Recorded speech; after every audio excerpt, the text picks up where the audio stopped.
I'm going to debunk 6 myths about learning Chinese that most learners believe that hold them back, cause unnecessary stress, slow down progress, and even lead to people giving up entirely or wasting hundreds of hours unnecessarily. So over the last decade or so, coaching and interacting with Mandarin learners daily, these are the 6 false beliefs that I've seen that cause the most damage. This first myth plagued me since I was in my early 20s. I would excitedly tell people that I'm going to learn fluent Chinese in a year or two. Multiple people in my life literally laughed in my face and said, "Of course you're not going to do that." Or, "Well, that's not going to happen, is it?" Now that I've done it and I speak really well, people often look at me as if I'm a different species. Now they ask, "How did you do that?" And herein lies one of the most damaging myths of all. So many people still believe that learning to speak Chinese fluently is nearly impossible to do for anyone who's not a genius or not born in China. And most people who believe it is possible to get to that level think it requires years and years of full-time study.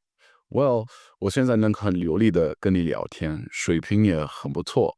严格来说啊，我学了10几年的中文，但实际上我并没有天天一直投入大量的时间。其实为了达到这种水平的话，我大概花了3000个小时来认真的学习，中间还走了不少弯路，也都是靠自己慢慢摸索出来的。其实如果有靠谱的方法，有人指导的话，从零开始到能说好中文，不用1000个小时就能做到，我觉得这是完全有可能的。And this can be done in like a year or two part-time, or maybe even under a year, potentially, if you really hit it hard. And look, I totally understand why Chinese has this reputation. The characters look like alien symbols, the tones sound weird and impossible, and because traditional language learning is so broken, it can genuinely take years of study to barely make any progress. But here's the truth though. Intelligence, natural talent, being young, having a photographic memory, whatever it is, these have very little to do with successfully learning Chinese. What truly matters is consistently working on an approach that is proven to work. So think about this. Around 1 billion people speak Chinese as their first language. Are they all geniuses? Of course not. They learned it through exposure and practice, just like you learned your native language. I remember speaking to polyglot Steve Kaufman about this personally, and he made a very good point. Well, I think one of the things is that some of the things that I thought were very difficult about Chinese actually exist in other languages as well. Yes, Chinese characters and tones are tough if you don't know the right methods, which I will share with you shortly. Spoiler alert. But Chinese also has super easy aspects to it. Chinese grammar is actually way simpler than English grammar, and the Romance languages as well, in many ways. No verb conjugations, no gender, no plural forms. And also, Chinese words are ridiculously logical and easy to learn once you know the characters. Chinese people are also incredibly complimentary, patient, and encouraging culturally when you practice with them and try to speak their language. And yes, of course, just as with any skill, true mastery takes a lot of time, but you can have conversations, meaningful conversations, and see really visible progress in weeks or months, not decades, if you focus on high frequency vocabulary first and use an effective methodology. For example, just 1,000 common characters covers over 90% of everyday Chinese. You can be conversationally fluent just mastering the most common couple of thousand words. Now, I did just mention that the tones and the writing system are the hardest parts about Chinese, right? And I think those are a couple of myths that need busting as well. So let's do that right now while we're on this topic. Let's start with the big one, the writing system. If you want to reach a high level of Chinese, or any language really, it's really a good idea that you learn to read, ideally sooner rather than later. Without reading, you can't read basic sentences, which is kind of essential for acquiring the language. Reading is also the most visual, concrete, and easily digestible form of input, and that matters because consuming lots of comprehensible input is one of the cornerstones, the keys to getting fluent in any language. So yes, if you want to reach an advanced level in Chinese, you must learn the characters. But let's be honest, Chinese characters are terrifying at first, and you do need to memorize 3,000 to read at a high level. And characters are pretty much random squiggles to make things worse. And you do need to learn their pronunciation, ideally the tone and the meaning of each one. It's a lot you have to take on, and it's not easy, or At least that's the myth. And it's truly a myth now because we've developed a method that kind of flips this on its head entirely. So in our course, we teach a technique called the Hanzi movie method, which makes learning Chinese characters genuinely fast and easy. It uses memory palaces. So you associate things that your brain is naturally good at remembering, like people, places, and objects, with the hard to remember parts of each character. So people and places from your life, for example, represent the pinyin pronunciation, the ABCs of Chinese. The tone is represented by the room where this scene takes place that you imagine. The objects held by your actors represent the character components. And the way those objects are used in the scene tells you what the character means. This sounds super complex if you've never heard of it, but it's actually highly intuitive once you've learned a few characters and you get used to the method. I've got full walkthroughs on my channel, so I'm not going to go into it right now exactly how it works. And you can also, if you want, learn the first few hundred characters and words for free by joining our free course and community. Link in the description down below. So Chinese characters really used to be the hardest part of Chinese, and now they are not. But what about the tones? The myth is that tones are impossibly difficult to get right. Again, doable, but only with years and years of hardcore practice. And even then, you'll never be able to speak with tones anywhere near as good as a native unless you're naturally just this gifted language learner. And this is, of course, simply not true as well.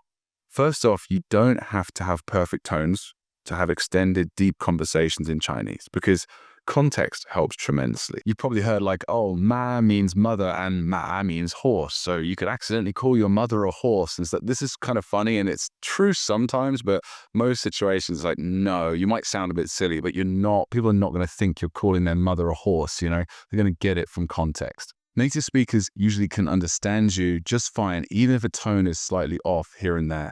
And it's far better to speak with imperfect tones than to not speak at all. So let's just get that out of the way first. And second, getting the hang of tones is actually really quite simple. There's one obvious way to improve them, another kind of secret way, and then there's also something everyone does to improve them that you need to stop doing, as it's a complete waste of time. So let's just start with that, because I hate waste of time. So one thing that people try to do to improve their tones that is a waste of time is consciously trying to work on individual tones or tone pairs for extended periods of time, or actively trying to understand the tone change rules. If you're just starting out with the language, then yeah, fine. Spend a few minutes a day practicing individual tones or tone pairs for the first couple of weeks if you like. But really zeroing in and consciously trying to master tones long term is as much of a waste of time as trying to master grammar by studying grammar rules. So native speakers develop near perfect grammar and tones by listening to and repeating common phrases and sentences a lot daily. And I recommend you do the same. So find thousands of useful Chinese sentences containing the most common few thousand words and do listening and repeating with the audio every single day. And when you feel that you can handle it, move on to shadowing, where you repeat alongside the audio. So kind of like you're singing along to a song. Put in 10 to 30 minutes per day of simple repetition or shadowing. An hour or so of listening. Can do this while doing other tasks, by the way. You don't have to be sitting there and just only listening. You could be doing chores or traveling to work or the gym or at the gym or whatever, and just have Chinese playing in your ear. If you continue to do this, you will see significant improvement in your tones in just a few weeks and massive improvements after doing this consistently for several months. Now, the reason why my tones are very rarely wrong is nothing to do with me being gifted at languages. It's because I have simply listened to and repeated the language a lot. Plus, there's that secret technique that I hinted at earlier that only those who watch our videos and do our course know about. So this supercharges your ability to get the tones right. When you use the Hanzi movie method, the technique that I just talked about, to learn Chinese characters, you'll associate the tones of each character with a room within a building you know well, right? So the bathroom, for example, is fourth tone. Outside the entrance in the front driveway is the first tone, etc. Now, when you learn all the characters like that, you will find it very difficult to get the tones wrong, because you understand the characters and therefore the vocabulary on such a deep foundational level. When we were teaching this live, right, back in the day, we had a guy who had already passed the HSK 6. He'd already learned thousands of words, and he was really only there to accompany his wife on the course, who was a beginner. But his tones sucked, right? His pronunciation was really off. And what he did was he relearned all of the characters using our hands and movement method technique. Not only was he then able to read and write all the characters this way very, very easily, but his tones and his pronunciation massively improved. So I hope that kind of takes care of those issues for you. Chinese characters and Chinese tones are not difficult. It just takes the right approach applied consistently, and anyone can get the hang of them, and anyone can get fluent in Mandarin without spending years being bored and stressed out. So now this next myth affects so many of our members because the vast majority of Chinese learners, including probably you watching this video, are not living in China and never will. Now, having lived in China myself for 12 years now with Phil, I can completely understand why people believe that lie that you have to live in China to become fluent. But I've got to tell you right now, this is total nonsense. Moving to China is absolutely not a requirement for fluency. In fact, some of our most successful clients have never set foot in China or Mandarin-speaking countries. And on the flip side, I've met personally tons of Laowai foreigners who have lived in China for way longer than me, literally decades, and can barely hold a conversation, can barely even say a single sentence. What truly matters more than your physical location is your learning environment, the one that you create, and of course, your daily habits. So today, you can create a really rich sort of immersion experience from anywhere in the world. You can use your devices to access incredible learning materials, to read and listen and watch Chinese from anywhere. You can join online communities of fellow learners. You can connect with native speakers online, of course, for free and paid. Then you can even use AI to create learning materials for you and even be your conversation partner. So I've personally seen people make more progress in just a few months at home outside China with a structured, effective system than others who spend years in China relying on ineffective methods or just kind of hoping to absorb the language through osmosis. Now, really, the only direct benefit to your Chinese progress from living in a Chinese-speaking country is the constant reminder that you need to study, because in your daily life, there are Chinese people everywhere or Chinese-speaking people everywhere, and tons more opportunities to connect with people and use what you're learning, right? But even then, you still have to be proactive and kind of highly extrovert to take advantage of all that. But even if you live in some, say, tiny town in Idaho, next to zero Chinese people, you can still create a Chinese learning environment with a little bit of effort and thought. And really, that comes down to your motivation, your reason for learning Chinese, your why. And this relates nicely to this next myth. And this is another one that I've seen and heard about a ton throughout my years learning and helping people learn this language. And this is the belief that people have, this false belief that Chinese is not useful or it's not worth the effort, especially for those of you who, again, are not planning to live in China and maybe who don't have a Chinese family or any work or career ties to Mandarin Chinese. Well, again, nothing could be further from the truth. And it's one of the most widely spoken languages on earth, as you probably already know, with Chinese-speaking communities in nearly every country. So learning Chinese doesn't just give you access to Chinese-speaking countries, it opens the door to meaningful conversations and opportunities all over the world. Now, professionally, Mandarin can really be a game changer. It, of course, creates new possibilities in international business, technology, education, you name it. But even if your job doesn't currently require Chinese, speaking and reading Chinese instantly sets you apart. It shows you have drive, discipline, resourcefulness, all that great stuff. And of course, there'll always be chances to meet Chinese-speaking people and build relationships that can lead to all kinds of possibilities, even if those opportunities aren't obvious to you right now. And yes, culturally speaking, Chinese is fascinating. Thousands of years of history, literature, philosophy, and art. But an unexpected benefit is what learning Chinese does to your brain. Like learning Chinese literally rewires your brain. Research shows that it strengthens your memory, it boosts your pattern recognition skills, even perception, even mathematics ability. Apparently, something to do with the fact that it's a visual language with the characters and stuff. So these cognitive upgrades don't just help you learn languages, they help you in everything.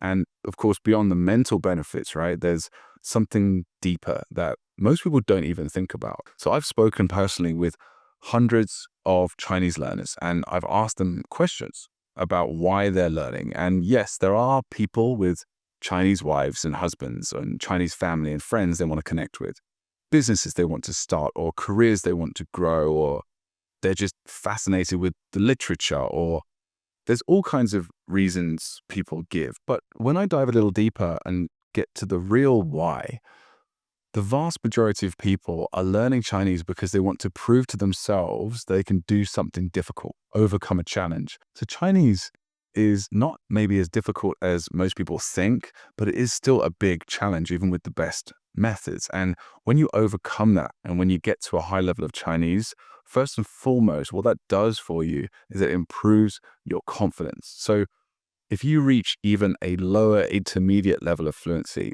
if you can read characters and speak comfortably, you'll develop a profound sense of achievement for the rest of your life, right? It proves to you that you can do hard things. Now, personally, I don't think I'd have had the courage to start Mandarin Blueprint, now a very successful and growing company, if I hadn't first faced and conquered the challenge of learning Chinese. So learning Mandarin isn't just useful, it's a lifelong edge. It makes your brain sharper, your worldview broader, gives you a deep sense of belief in yourself that's pretty transformational. Now, with that said, I want to dive into the final myth that holds learners back, that's closest to my heart. It's the belief that somewhere out there, there's one approach, one perfect method, app, or course that will get you fluent in Chinese easily. It doesn't exist, and it probably never will. There is no easy way to understand and speak Chinese. Now, our mission here at Mandarin Blueprint is to make Chinese simple and fun. But at no point do we ever say that becoming fluent in Mandarin is easy, and we aren't a fan of companies that do. Now, until that day where we can just plug Chinese into the back of our head like this, like in the Matrix, and just upload the language, it's never going to be truly easy. Now, I believe that we've transformed Chinese fluency from like a 3.5 to 5,000 hour boring slog filled with failure and frustration into a more like a 1,000 hour or so project that's way easier. And we're doing some pretty amazing work right now to get that number down even further. But whichever way you slice it, you're still looking at least a few hundred hours of work to go from zero to understanding and speaking at a decent level. Now, granted, it's not like digging in a mine kind of work. It's sitting at a computer or repeating some audio on your phone, right? But learning Chinese or any language is a physical process. You've got to build real connections in your brain, which takes a ton of energy, and more importantly, it takes time. Learning any language also involves developing multiple sub-skills: reading, listening, speaking, pronunciation. There's not one activity you can do that will get you to fluency. It involves several activities being done in sequence or in tandem consistently. And even with the best methods, there's going to be a lot of ups and downs. It's not just going to be all a walk in the park and constant exponential progress. It's a challenge that's well worth the effort, and it's nowhere near as difficult as it used to be, but there's no magic bullet. But here's the good news. You don't need magic, right? You need the right structure, learning the right words at the right time, a great methodology, learning and practicing the words in the right way, and above all, consistency. Even just 15 to 30 focused minutes a day can make substantial progress over a few months. So watch this video next, and I'll explain this framework further so you can realize just how simple and fun the process of learning fluent Chinese can be.